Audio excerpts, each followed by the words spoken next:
Minx tweeted out that was 100% the worst seizure I've had since I was 15. I still am struggling with regaining memory from even yesterday. I hope you're still okay, but you still get drunk after you promised people you wouldn't, and that could have helped. Minx says, I assume getting drunk at the after party will be fine. Clearly it was not. Cutie said, go fuck yourself.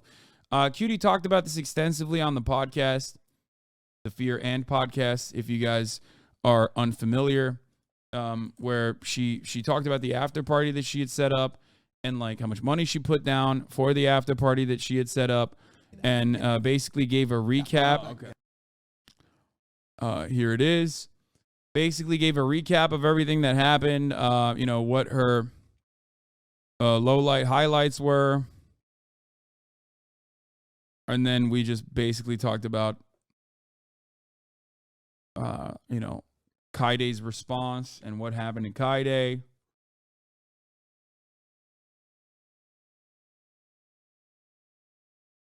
Your end is trending for gaming. It doesn't show on my end, but that's cool. Okay. Why is it? Is it showing? I'm not. Oh, it is number 31 on trending for gaming. That's crazy.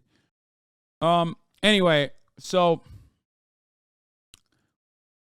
basically what ended up happening is, I'll just give you the short and sweet of it. Cutie, Minx gets the after party drunk already.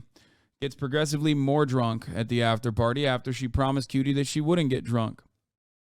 Starts trying to throw the heaters and also some people into the pool.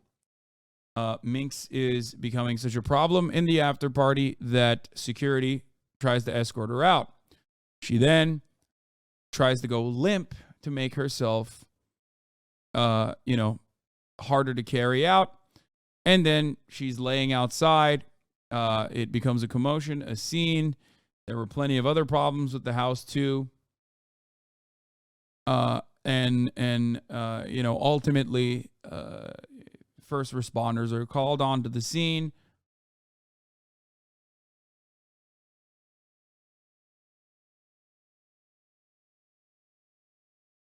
For people who don't know, by the way, for people who don't understand, if you don't know the personal involvement, or if you don't know the personal experiences that people have gone through with this particular individual and how they behave, I wouldn't comment on the situation. Okay? Because the notion that Cutie hasn't tried to help Minx is you're wrong. Okay? You're absolutely wrong. For the record, it's an ongoing issue. It's a never-ending problem. It's there's not much. There's a certain point where you have to stop, or you can't really do anything about it. Everything, and anyway, she reaches out to me out of the blue. Yeah, I mean, I get you, guys. I think Cutie, when she talks, I think she's the opposite of Pokey. I think you're listen, chat, guys, this is my genuine take, okay? Okay, people hate on Cutie a bunch, okay?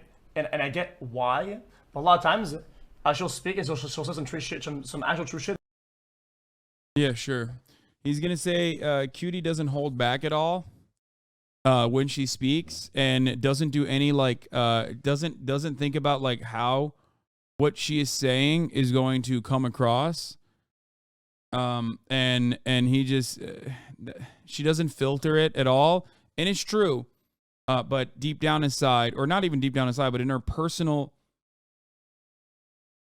in her personal experience, in the real world, the way that she operates with people is actually she's real. She's very real, and she's a decent human being who's always trying to do what's right. People are gonna get mauled. Okay.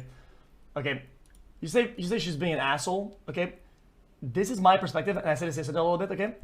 Out of everybody that pretend that they care, that they'll go around and they'll be like, oh yeah, I care about this. Okay.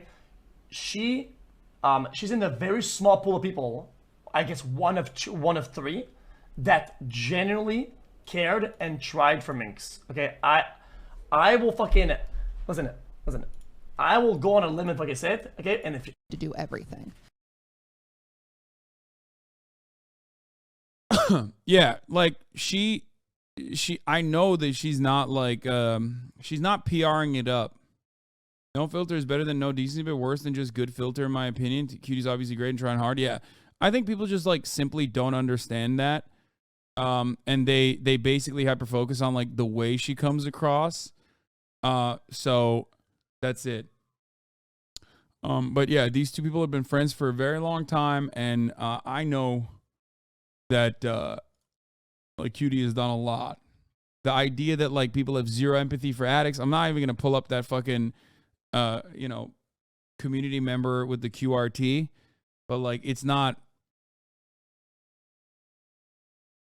as easy to understand as like, oh, people have zero empathy for addicts. Like, come on, what the fuck? Like, come on. There is a point of no return, or there is a point where like someone is like, okay, I can't take on this responsibility for the rest of my life, especially if you're not going to hit rock bottom and then decide to like truly want to do what's best for yourself. Okay?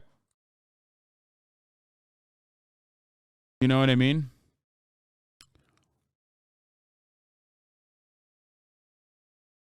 Yeah, allowing empathy for addicts does not mean allowing yourself to be continuously taken advantage of by someone close to you. Yeah, exactly. For a lot of problems, a huge part of the only kinds of therapy is what a lot of people would think sounds very mean. It's being called out on your bullshit, and it's called tough love for layman's terms. I mean, that's like the concept of an intervention, right? Is when you're a support system coming together and like shocking you and telling you that, what you've done is unacceptable. Like there needs to be some accountability in this circumstance.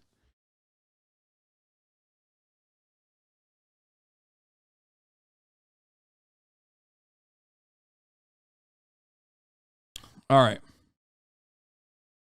Yeah, especially with like Cutie having her own set of struggles as well that she's very open about. But she said, oh, go fuck yourself. And then said, you were drunk before the after party. I almost had you thrown out of the show because you were yelling and making everybody uncomfortable completely. I've tried everything with you, rehab, everything. I hope is your rock bottom. Get help. I already bought front row tickets the day you announced that I won't drink. I will just sit and applaud your streamer awards 2 years running. My girl in a man's world. You can come sit on the floor if you promise me you won't drink. You are nonstop at the top, and I mean promise, pinky swear, nothing completely sober, but I bought my tickets. You could raffle them off if you let me sit on the floor.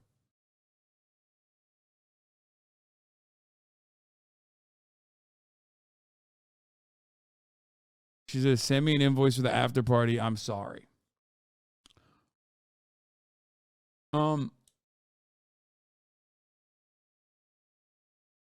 like people don't really know.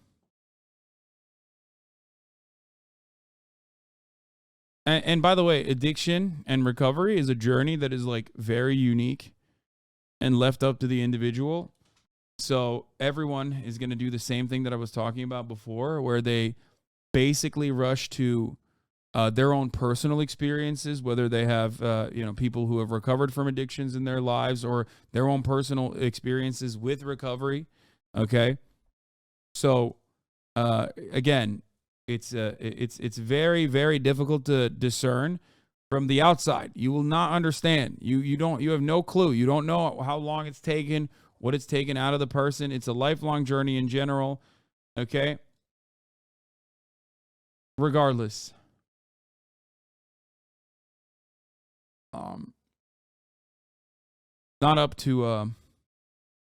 It's not up to every individual to shoulder that burden all the fucking time.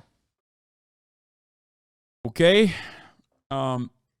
It's a long fight, and it's a very it's a very difficult one.